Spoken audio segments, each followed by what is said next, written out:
Bhagavate Vasudevaya.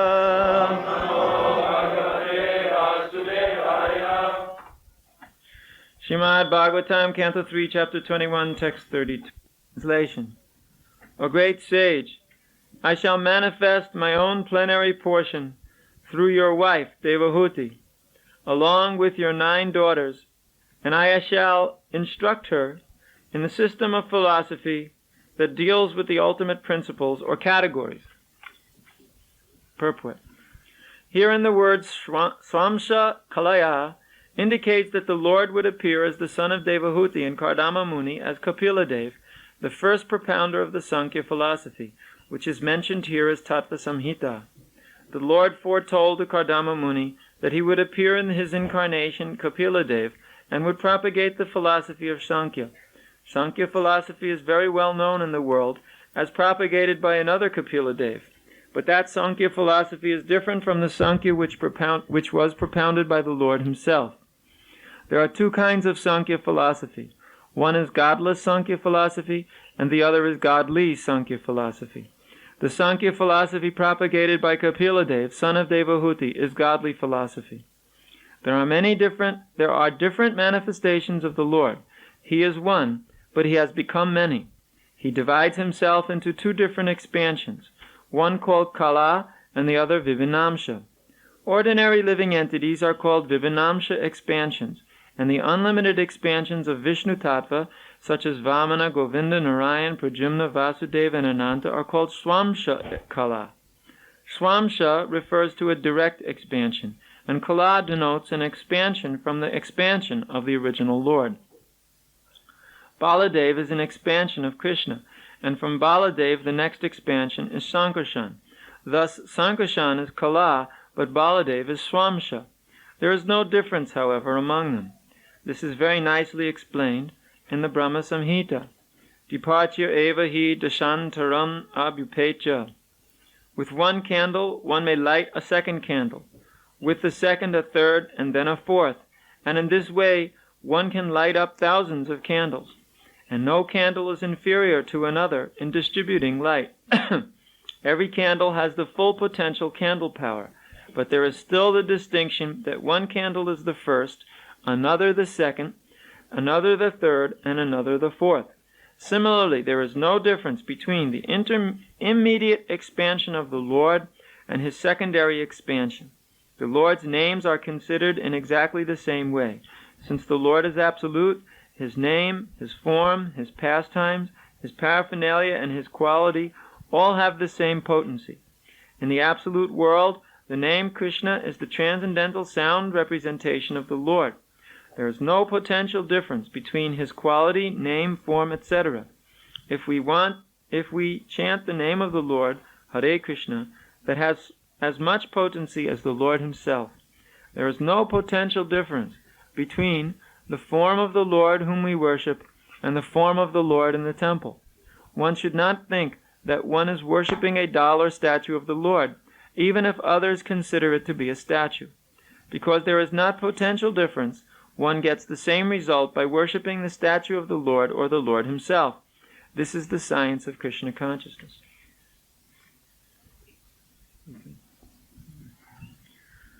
Sahaham Swamsha Kalaya Tadviryena Mahamune Tavakshetre Devahutyam Praneshye Tattva Samhitam. O great sage, I shall manifest my own plenary portion through your wife Devahuti, along with your 9 daughters, and I shall instruct her in the system of philosophy that deals with the ultimate principles or categories.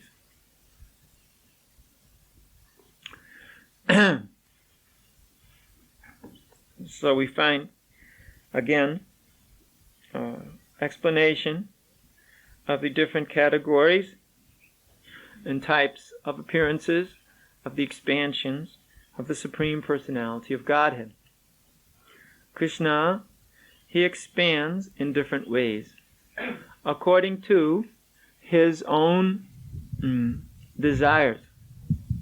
Now, in this world, we find that everything is resting on desire, and Krishna himself is the reservoir of all living entities, all ingredients, and thus all desire as well. In other words,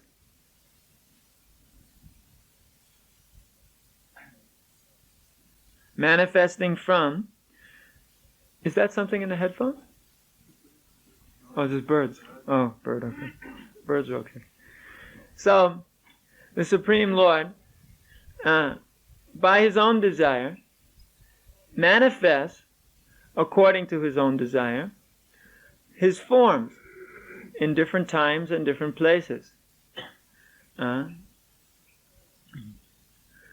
It is stated that the Supreme Lord appears sometimes in this yuga, sometimes in that millennium. But every day of Brahma, He manifests once as Krishna, the Supreme Personality of Godhead. In this particular day of Brahma, which is, as we have heard, the first day of the second half of Brahma's life.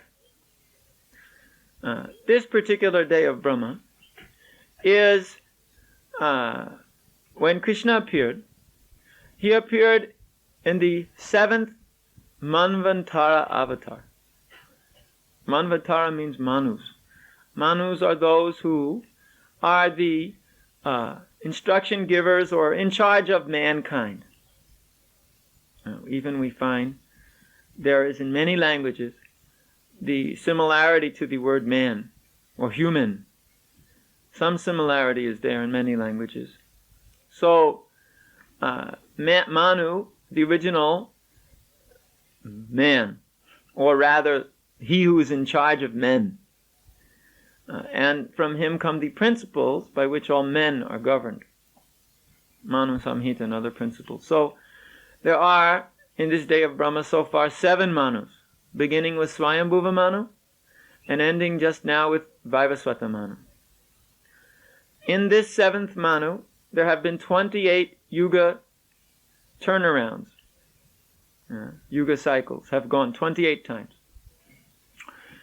Beginning with this Manu, Vaivasvata, Satyayug, Chetayug, Dwarpayug, and Kaliyug have turned 28 times. We've gone through 28 times of Satyayug, Chetayug, Dwarpayug, Kaliyug. 28 times. And in the 28th one, at the end of the Dwarpa Yuga, in what is called the Yuga Sandhya. The Yuga Sandhya is the time when the 2 Yugas overlapped. When the Kali Yuga overlaps with the Dwarpa Yuga, there's a period of time wherein the 2 Yugas, the qualities of the 2, are very much overlapping. At least the end of the quality of Dwarpa and the beginning of the quality of Kali were overlapping at this time. At that time, Krishna appeared, somewhere near the middle of this overlapping. And because of his appearance, he pushed off all the effects of Kali Yuga. Up until that time, the effect of Kali Yuga was becoming very severe.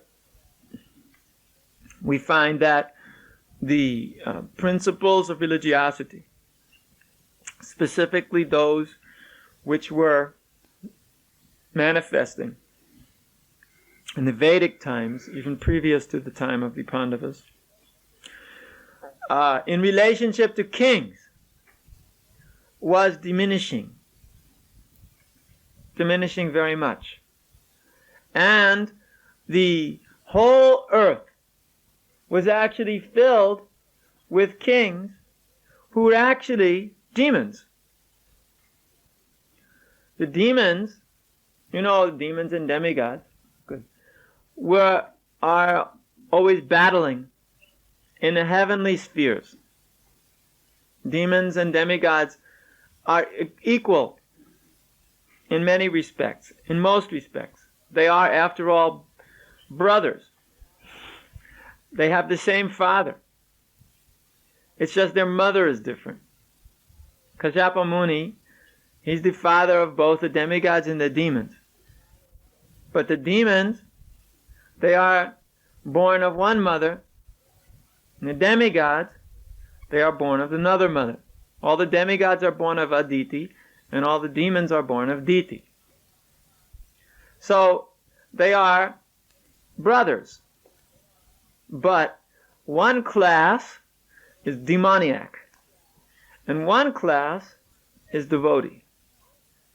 The demoniac class works in the mode of passion, and the devotee class works in the mode of goodness. So the demoniac class, the demon, always works very hard and is very, very eager to get fruitive results of his action. He works for one reason only, for himself. He never thinks of working for the sake of others. He may think of working for the sake of his family members, but only if by working for your family members you get sense gratification out of it. Just like a good example is Hiranyakashipu. He had his little boy Prahlad on his lap, and he was petting him nicely. But as soon as he found out that this boy was a devotee, then all his feelings of love and all that, which are nothing but sense gratification for the parents, immediately disappeared, and he threw the boy on the ground. Such love, huh? Immediately, from one second to the next, changes. From so much love to so much hatred, immediately. That's a demon, capable of switching like this, from love to hate, love to hate. As soon as he sees that his senses are going to be disturbed. So, the demons, they work in the mode of passion. Therefore, their activities always end up in frustration, ultimately. That which is of the mode of passion, we have learned in Bhagavad Gita, is in the beginning like nectar. But in the end, it's like poison. In the beginning, it seems to be very nice. But in the end, it always gives us trouble. In the beginning, it seems to be so nice, like sense gratification.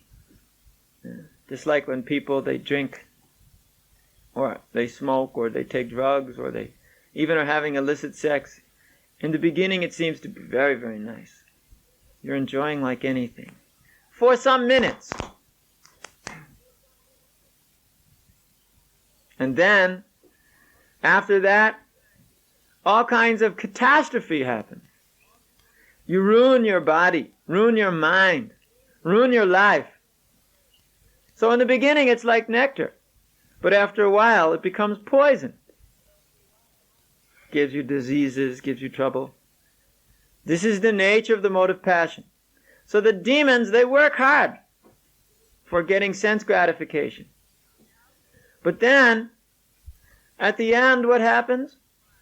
They're suffering like anything because of frustration. Yeah. The demigods, on the other hand, they are working for satisfying the Supreme Personality of Godhead. And they are interested in doing things in the mode of goodness, which means they work by knowledge, enlightenment, according to the proper principles. They don't do things simply for sense gratification, although they are enjoying. But that's not the goal of their life, it's by the way.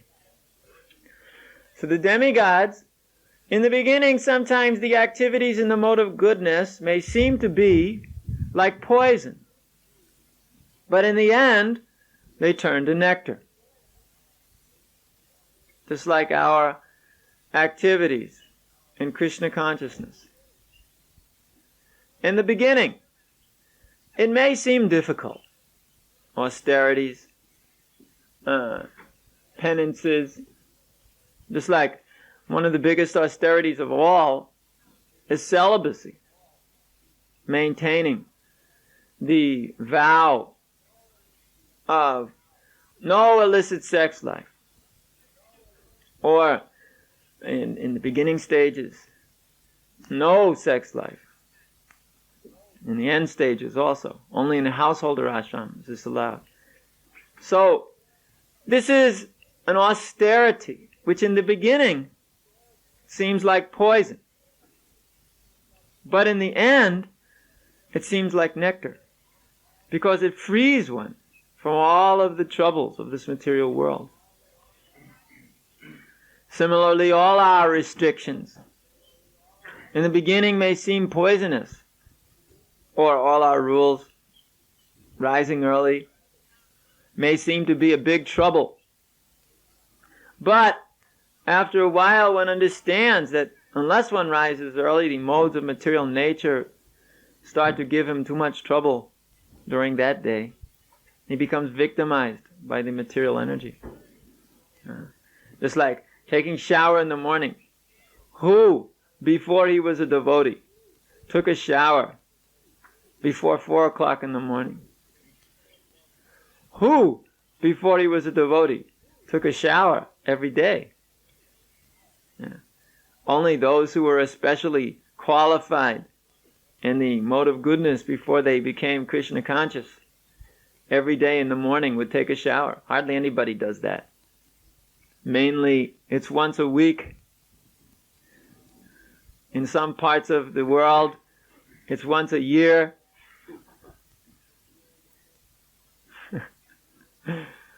There was one king in France who didn't change his clothes. When he changed his clothes, he had new clothes sewn directly on him. They didn't make like pants that you took off and put on. They made it, just sewed him right up. Right, all his clothes sewed right on his body. So whenever he took a bath, then they would sew new clothes on his body. And therefore they invented perfume in France. Yeah. So, the mode of goodness is not something which is natural in Kali Yuga. In Kali Yuga, the mode of ignorance is natural. Becoming more and more so. Ignorance, like anything. So, it's very hard to maintain the mode of goodness. But the demigods, they do so. In fact, if one has qualities which are not of the mode of goodness in the heavenly planets, he may not stay there. There was once one very saintly king who was in the heavenly planets and got there by his very great austerities. By working very nicely, giving in charity very nicely, performing austerities very nicely, performing sacrificial performances very nicely. He went to the heavenly planets, and when he was on the earth, he ruled the whole earth. He was so powerful. So one day King Indra asked him, "My dear king, do you find that there's anybody as qualified as you in achievements here in this heavenly realm?" And that person said, "No, I don't find anybody as qualified as me." So King Indra said, "Then better you leave the heavenly realm, because you're not qualified at all to stay here," and sent him back down. So we find that especially demons in the mode of passion, they think nobody's better than they. They are the greatest of all. They are the most expert of all. They are the most learned, the most beautiful. And as such, there are so many problems within demoniac life. Number one problem is they're always fighting with the demigods, because the demigods have the opulence. The demigods have the heavenly planets where it's also nice. The demigods run the universe, and the demons can't stand that. Therefore the demons attack the demigods again and again. They're attacking the demigods, causing the demigods to sometimes have to fight with them. And although they're family members, in fact, they are fighting continuously over supremacy. In this world we find for the sake of supremacy. People will fight like anything. They will argue. They will make world war. One country will attack another. One people will attack another. One group will attack another. Just for being supreme. But in this world, no one is supreme. In this world, we find that everybody is subordinate. Everybody is subordinate under the direction of the Supreme Personality of Godhead.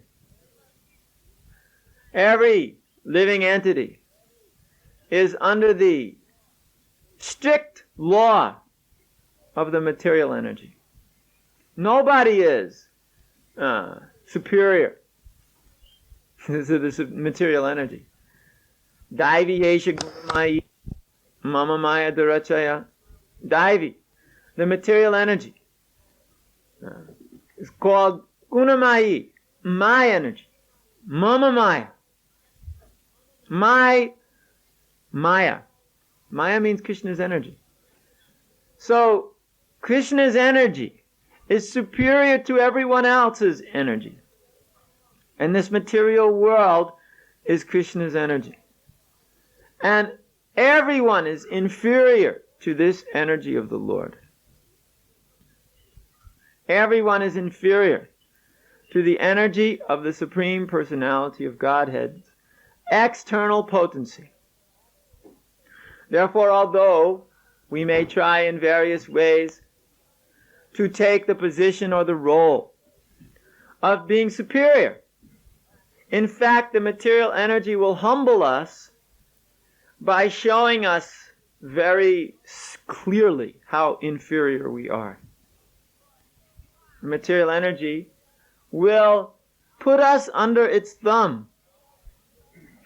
How?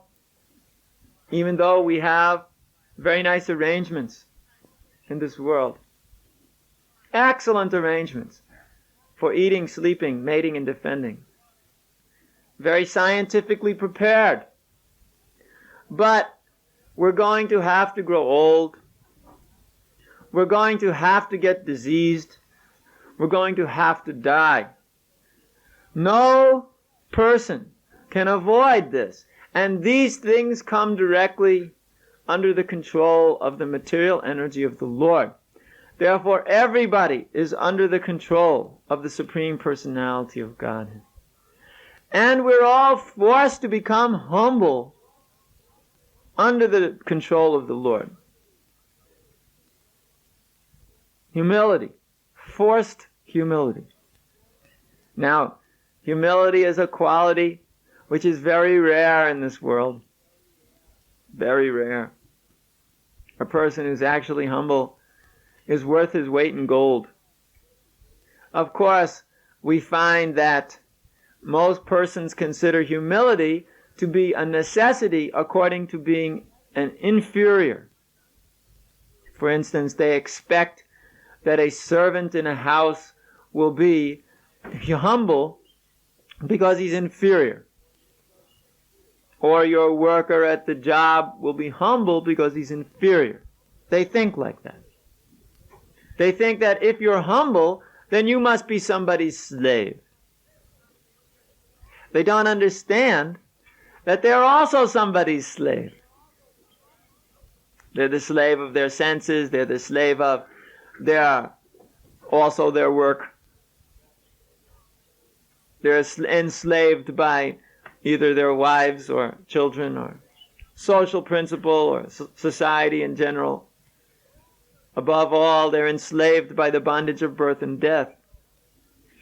So, one who is in factual knowledge knows that we are all slaves of Krishna one way or another, either directly under his internal potency or indirectly under his external potency. Therefore, all of us should develop the quality of humility.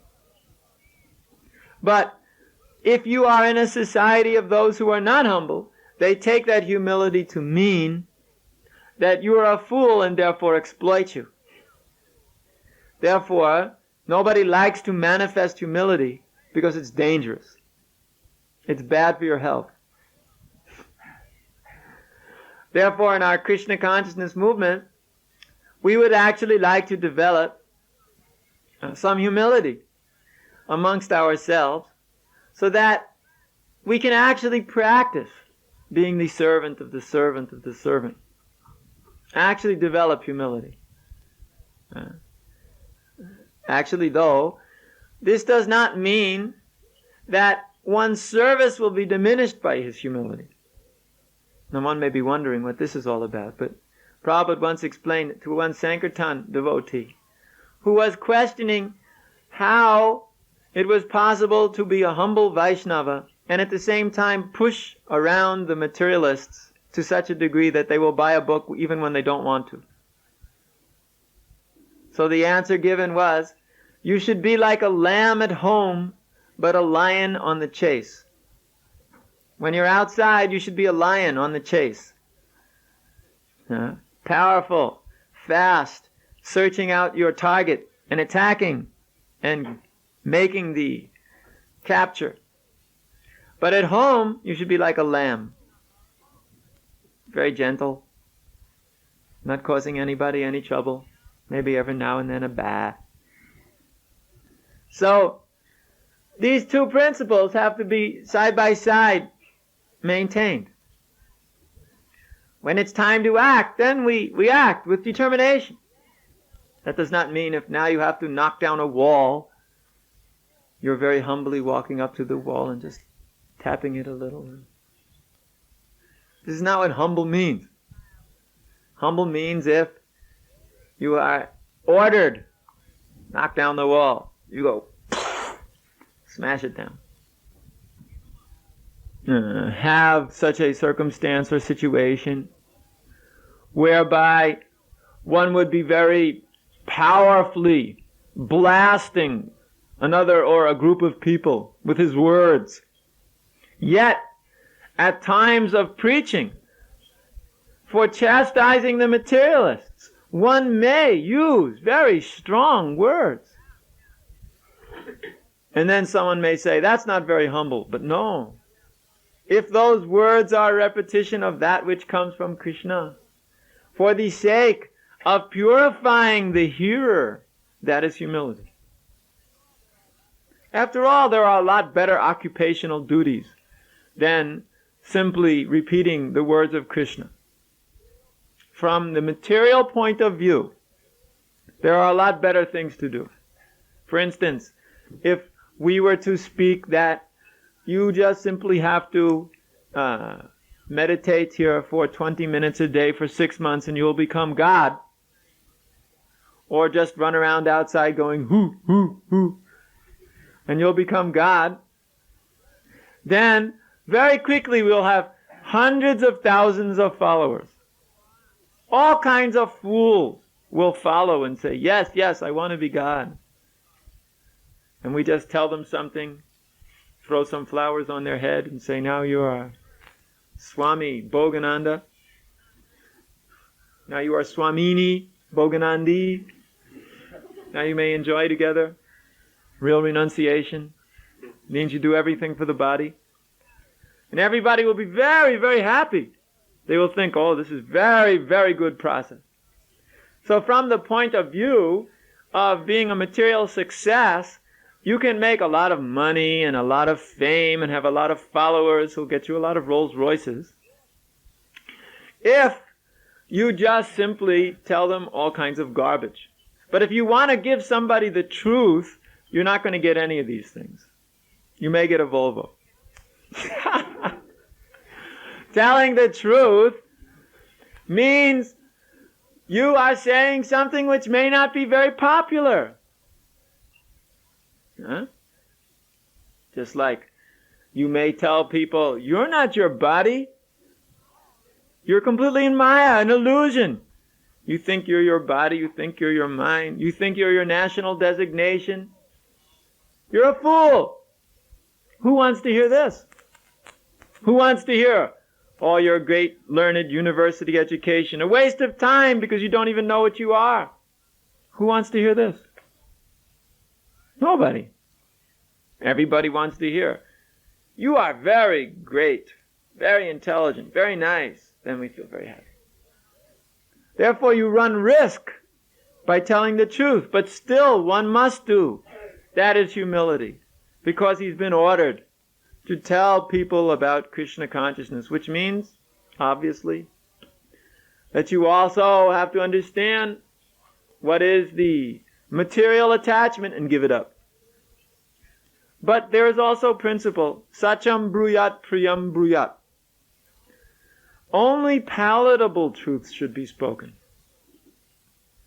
Just like, for instance, if somebody has a real big nose, it is not that you walk up to him for the sake of being truthful like a Brahmin and say, you have a big nose. What is the use of that? That's not palatable. And what's that going to do for somebody? Nothing.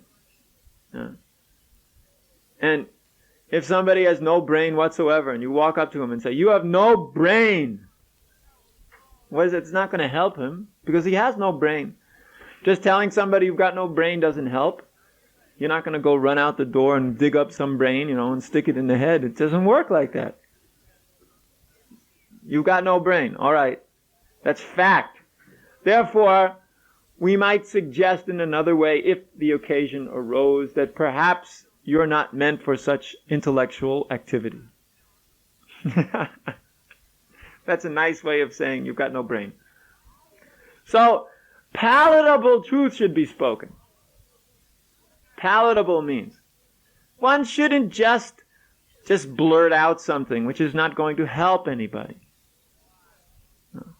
Therefore, preaching is an art which has to be learned, how you can tell the truth in just enough degree so that people will accept it, but then not so much so that they'll reject you.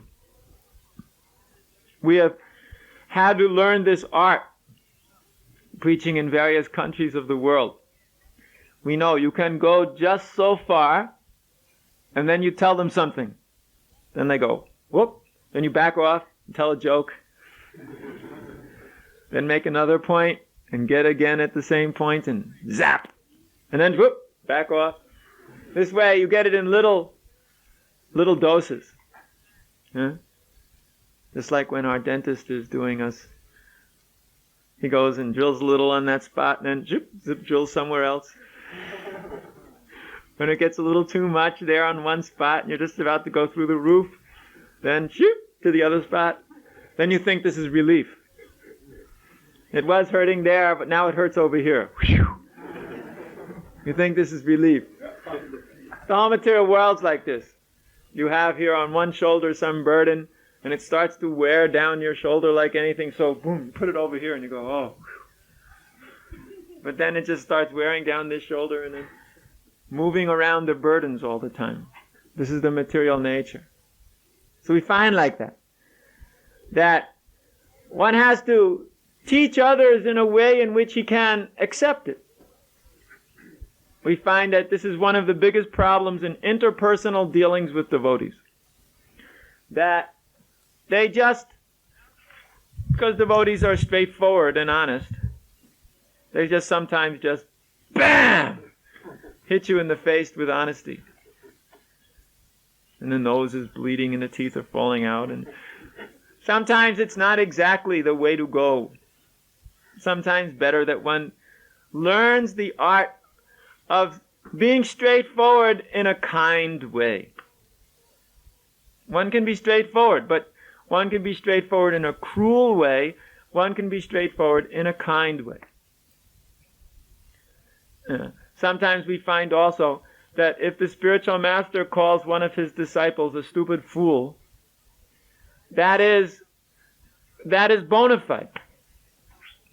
Because that is the position of spiritual master. He has his big club, and he may bash you on the head and call you a stupid fool, if you're lucky. But you cannot turn around and say to another devotee, you stupid fool. That doesn't work. That's going to get you in trouble, both spiritually and materially. That one should understand. Teacher may relate with student in a different way than student may relate to other students. Yeah? Just like when the teacher tells the student, now you may do like this. Now you may leave the classroom and go to this other place. That's all right. But if one student tells the other student, now you may leave the classroom and go to another place, then he gets in trouble. Where are you going? I'm going to the other. Why? Who said? Well, he said over there. Who? So we find that the personal relationships between devotees must be according to some intelligence, must be according to some principle of kindness. However, not without straightforwardness. If you see, for instance, somebody's about to harm himself, you immediately say something. If you see, for instance, somebody's about to step backwards and fall down the stairs, it's not a question now to be kind and say, oh, dear devotee, please, 1 minute, I just wanted to... And he goes, what? And so I say, hey, don't go anymore. Whoa, thanks, you saved me.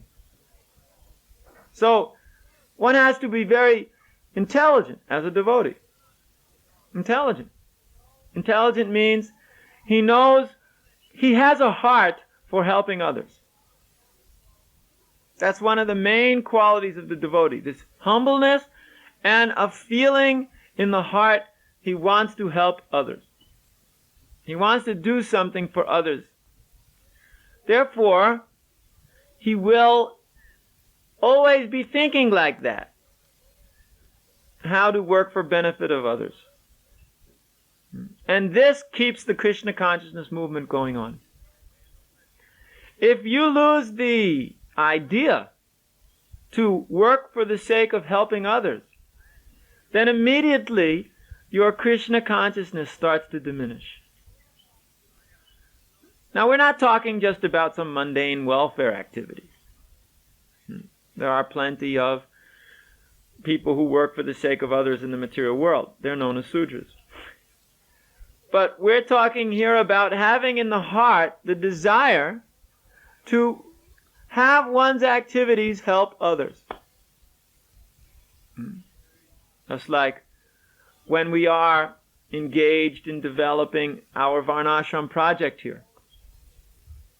The whole point is to bring others into this so that they may become situated, even though they are filled with material contamination, and they may be able to make spiritual advancement. From whatever abilities they have, whatever capacity they have, when they come into this Varnashram project, they get engaged and they're able to give their energy to serving Krishna or Krishna's devotees, Krishna's project, and thus they become purified. So therefore everybody must have the idea to want to help others. Even if you are not very spiritual. But if you simply like to help people who are good, then go ahead. This is the place for you. We've got a place for everybody here. Or maybe we should get one. More construction project. Oh, what ecstasy. Never ending, have you noticed? We often thought that as soon as we finished the downstairs, everything would be finished. Now we're already working on the upstairs. And when that's finished, we think, when that's finished, everything will be set up. Then we'll have to start the next building. Because when you give facility in the Varnashram project, people tend to fill it up. It's just like the bodies. When there are available bodies, living entities tend to take birth in them. It's not like there's any lacking. As soon as there's a facility, it gets filled up. We've never seen in Krishna consciousness a facility which stays empty.